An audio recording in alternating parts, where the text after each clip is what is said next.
রবীন্দ্রনাথ বলছেন হিন্দু নামটাও মুসলমানদের দেওয়া।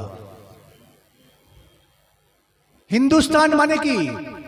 সিন্ধু সভ্যতায় গড়ে ওঠা যে পীঠস্থান তাকে বলা হয় হিন্দুস্তান। সিন্ধু এই শব্দটা পার্সিরা উচ্চারণ করতে পারতেন না।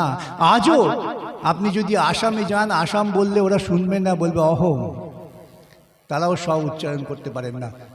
আমার তো ঘটনাচক্রে যেতে হয়, যখন তাদের সঙ্গে কথা বলি তখন তারা ওই স্ব উচ্চারণটাকে সঠিকভাবে করতে পারেন না, ঠিক যেমন আমরা পারি।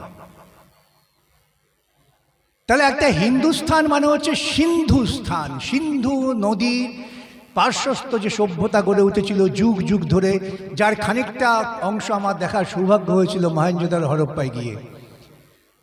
সেই সভ্যতার বুকে দাঁড়িয়ে আমরা স্বাধীন ভারতবর্ষের স্বপ্ন দেখলাম, যেখানে সব মানুষ এক।